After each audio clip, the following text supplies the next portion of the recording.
নমস্কাৰ বন্ধুসকল, সকলোকে স্বাগতম জনাইছোঁ। আজি আপোনালোকৰ ওচৰত আকৌ এটা নতুন চাকৰিৰ খবৰ লৈ আহিছোঁ। আজি আপোনালোকৰ সন্মুখত লৈ আহিছোঁ কটন ইউনিভাৰ্চিটিত ওলোৱা কেইটামান চাকৰিৰ খবৰ। কটন ইউনিভাৰ্চিটিত কেইটামান নন টিচিং পোষ্টৰ কাৰণে চাকৰি ওলাইছে। এতিয়া চাওঁ আহক কি পদৰ কাৰণে তেওঁলোকে আবেদন বিচাৰিছে। প্ৰথম পদটো হৈছে লাইব্ৰেৰিয়ান পদ আৰু 2 নম্বৰটো হৈছে সাইণ্টিফিক এছিষ্টেণ্ট। এই দুটা পদৰ কাৰণে ভাৰতীয় নাগৰিক প্ৰাৰ্থীৰ পৰা তেওঁলোকে আবেদন বিচৰা হৈছে। গতিকে ইচ্ছুক প্ৰাৰ্থীয়ে যিসকলৰ কোৱালিফিকেশ্যন আছে তেওঁলোকে এই পদ দুটাৰ কাৰণে এপ্লাই কৰিব পাৰে। গতিকে বন্ধুসকল, ইয়াৰ বিষয়ে সবিশেষ জানিবলৈ ভিডিঅ'টো চাওঁ আহক। আৰু আমাৰ জবছ নিউজ চেনেলত বিভিন্ন ধৰণৰ এনেকুৱা নতুন চাকৰিৰ খবৰ দিবলৈ আমি যত্ন কৰোঁ আৰু বিভিন্ন ধৰণৰ শিক্ষামূলক কথাও আমি জনাবলৈ চেষ্টা কৰোঁ। গতিকে চাওঁ আহক ভিডিঅ'টো। এডভাৰটাইজটোৰ নাম্বাৰটো হৈছে recruitment/cu/2021/010/। গতিকে এইটো হৈছে এডভাৰটাইজমেণ্টৰ নাম্বাৰ আৰু আবেদন কৰাৰ লাষ্ট ডেটটো দিছে 2021 চনৰ 8 ছেপ্টেম্বৰৰ তাৰিখৰ আগতে আপোনালোকে যদি এপ্লাই কৰিব বিচাৰে এপ্লাই কৰিব লাগিব। এতিয়া চাওঁ আহক। Number 1 1 number librarian post. ইয়াতে এটাই পোষ্ট আছে, এইটো হৈছে আনৰিজাৰ্ভ কেটেগৰী। স্কেলটো দিছে 1,44,200ৰ পৰা 2,18,200লৈ। এইটো হৈছে ইয়াৰ স্কেল অফ পে। আৰু এইটো পোষ্টৰ কাৰণে কি কোৱালিফিকেশ্যন লাগে আপোনালোকে চাই লওক। এজেঞ্চিয়েল কোৱালিফিকেশ্যন ইয়াতে দিছে লাইব্ৰেৰী চায়েন্স বা ইনফৰমেশ্যন চায়েন্স বা ডকুমেণ্টেশ্যন চায়েন্সত মাষ্টাৰ ডিগ্ৰী হ'ব লাগিব। লগতে 55% মাৰ্কছ থাকিব লাগিব বা তাৰ ইকুইভেলেণ্ট গ্ৰেড পইণ্ট পালেও হ'ব। তাৰপিছত দিছে ইউনিভাৰ্চিটি লাইব্ৰেৰীত যিকোনো লেভেলত লাইব্ৰেৰিয়ান হিচাপে অতিকমেও 10 বছৰ কাম কৰিব লাগিব বা লাইব্ৰেৰী চায়েন্সত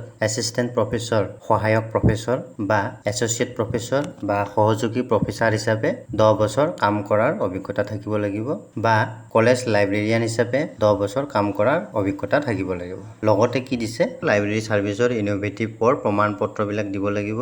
লাইব্ৰেৰীৰ ICTৰ ইণ্টিগ্ৰেশ্যন এইবিলাক সকলোবিলাক প্ৰমাণ দেখুৱাব লাগিব। তাৰপিছত লিখিছে লাইব্ৰেৰী চায়েন্স, ইনফৰমেশ্যন চায়েন্স বা ডকুমেণ্টেশ্যন বা আৰ্কাইভছ আৰু পাণ্ডুলিপি ৰখাত PhD ডিগ্ৰী থাকিব লাগিব। তাৰপিছত প্ৰিফাৰেবলত কি দিছে ইংৰাজী আৰু অসমীয়াত কথা ক'ব পৰা দক্ষতা থাকিব লাগিব আৰু কণ্টেম্পৰেৰী লাইব্ৰেৰী মেনেজমেণ্ট প্ৰচিডিউৰৰ ওপৰত গুড কামান থাকিব লাগিব, ভাল কামান থাকিব লাগিব। মানে সমসাময়িক পুথিভঁৰাল ব্যৱস্থাপনা প্ৰক্ৰিয়াৰ ওপৰত ভাল কামান থাকিব লাগিব। লগত প্ৰতিষ্ঠান পুথিভঁৰালৰ পৰিচালনাৰ লগতে ভাল পাৰস্পৰিক আৰু নেতৃত্বৰ দক্ষতা থাকিব লাগিব। এইখিনি আছিল লাইব্ৰেৰিয়ান পোষ্টৰ কাৰণে কি কোৱালিফিকেশ্যন লাগে আপোনালোকে ভালকে চাই ল'ব।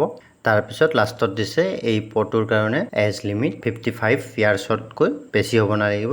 মেক্সিমাম 55 ইয়াৰ্ছ হ'ব লাগিব, তাতকৈ বেছি হ'ব নালাগে। তাৰপিছত 2 নম্বৰত আহিছোঁ সাইণ্টিফিক এছিষ্টেণ্ট পদলৈ। এইটো হৈছে আনৰিজাৰ্ভ পদ এটা আৰু SC সকলৰ কাৰণে এটা পোষ্ট ৰিজাৰ্ভ আছে। দৰমহাৰ স্কেলটো দিছে 22,000ৰ পৰা 87,000লৈ প্লাছ লগতে থাকিব গ্ৰেড পে। এইটো হৈছে 9,700। এতিয়া আহিছোঁ আমাৰ কোৱালিফিকেশ্যনলৈ। কি কোৱালিফিকেশ্যন লাগিব। প্ৰথমতে কি হ'ব লাগিব, স্বীকৃতিপ্ৰাপ্ত বিশ্ববিদ্যালয়ৰ পৰা ছায়েন্সত ডিগ্ৰী থাকিব লাগিব।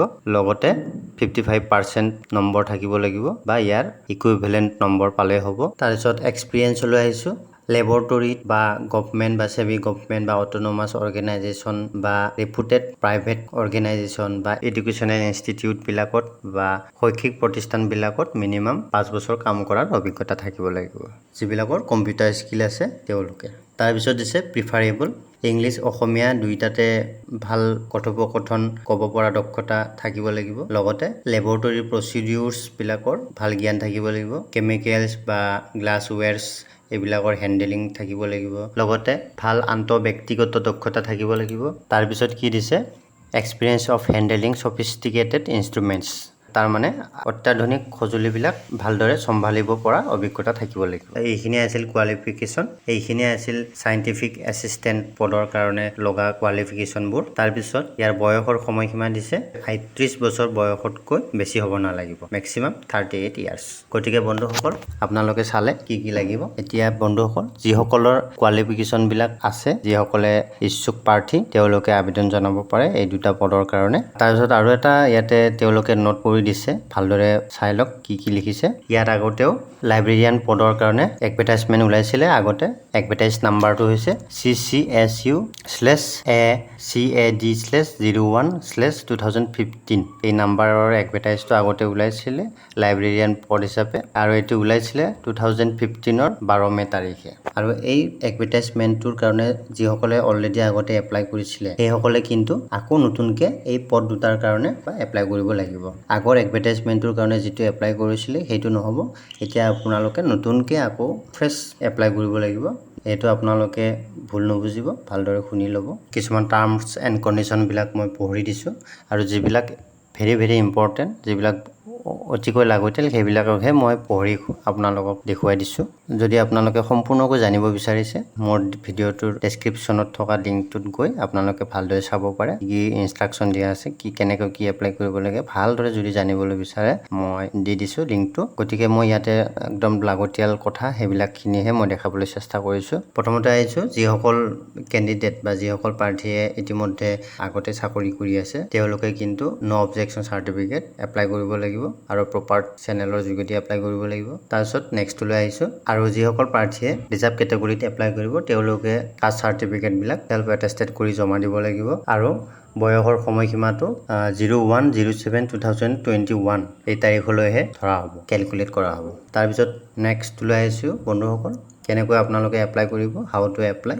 প্ৰাৰ্থীসকলে এপ্লিকেশন ফৰ্ম এখন আছে এপ্লিকেশন ফৰ্মখন তেওঁলোকৰ ৱেবসাইট www.cottonuniversity.ac.in এই ৱেবসাইটৰ পৰা আপোনালোকে এপ্লিকেশন ফৰ্মখন ডাউনলোড কৰিব লাগিব তাৰপিছত ডাউনলোড কৰি আপোনালোকে এপ্লাই কৰিব পাৰে আৰু এপ্লিকেশন ফৰ্মখন যদি ইনকমপ্লিট হয় বা ইনকাৰেক্ট হয় ইনফৰমেশন বিলাক তেতিয়া কিন্তু আপোনাৰ এপ্লিকেশন এপ্লাই কৰাৰ এপ্লিকেশনখন ৰিজেক্ট হ'ব এটো ভালদৰে মনত ৰাখিব আপোনালোকে এপ্লিকেশনখন পঠিওৱাৰ আগতে আপোনালোকে এটা চালান কাটিব লাগিব মানে এপ্লিকেশন প্ৰসেসিং ফিস এটা দিব লাগিব লাইব্ৰেৰিয়ান পোষ্টৰ কাৰণে মানে 1 নম্বৰ পোষ্টৰ কাৰণে 2000 টকাৰ এটা চালান কাটিব লাগিব আৰু সাইন্টিফিক এসিস্টেন্টৰ কাৰণে মানে 2 নম্বৰ পোষ্টৰ কাৰণে 1000 টকাৰ এটা চালান কাটিব লাগিব আৰু যিসকল MOBC OBC SC STP ST hills EWS এইবিলাক ক্যাটাগৰীৰ ক্যান্ডিডেট আছে তেওঁলোকে কিন্তু ইয়াৰ আধা শতাংশহে পইচা দিব লাগিব মানে 1 নম্বৰ পোষ্টৰ কাৰণে 1000 টকা আৰু 2 নম্বৰ পোষ্টৰ কাৰণে 500 টকা চালান কাটিব লাগিব গতিকে আপোনালোকে চালানৰ যেটো এটা কপি আপোনালোকে এপ্লিকেশন ফৰ্মৰ সৈতে সাবমিট কৰিব লাগিব আৰু এই ফিসটো কিন্তু নন ৰিফান্ডেবল আৰু এটা ইয়াতে লিখিছে যে যিসকল ৰিজাৰ্ভ ক্যাটাগৰীৰ ক্যান্ডিডেট তেওঁলোকে যদি আনৰিজাৰ্ভ ক্যাটাগৰীৰ কাৰণে এপ্লাই কৰে তেতিয়া হলে কিন্তু তেওঁলোকে এপ্লিকেশন প্ৰসেসিংৰ ফুল ফিসটো দিব লাগিব তেওঁলোকক ৰেহাই দিয়া নহব গতিকে আপোনালোকে এই চালান কপিটো এপ্লিকেশন ফৰ্মৰ সৈতে আৰু বিভিন্ন ধৰণৰ আপোনাৰ যিখিনি লাগতিয়াল ডকুমেন্টস বিচাৰিছে এই সকলোবিলাক এপ্লিকেশন ফৰ্মৰ সৈতে আপোনালোকে বাই পোষ্ট বা নিজ হাতেৰে গৈ অফিসত দি থৈ আহিব পাৰে এপ্লিকেশন ফৰ্মখন আৰু যিসকলে বাই পোষ্টৰে পঠিয়াব এপ্লিকেশন ফৰ্মখন তেওঁলোকে এই এড্ৰেছটোলৈ পঠিয়াব লাগিব to the registrar cotton university MCB building ground floor Panbazar Guwahati 78101 এই এড্ৰেছটোলৈ আপোনালোকে বাই পোষ্টৰে পঠিয়াব লাগিব তাৰ পিছত আৰু এটা লিখিছে কি যিসকল ক্যান্ডিডেটে সিলেক্ট হ'ব তেওঁলোকক কিন্তু এবছৰৰ কাৰণে প্ৰভিজন পিৰিয়ডত ৰখা হ'ব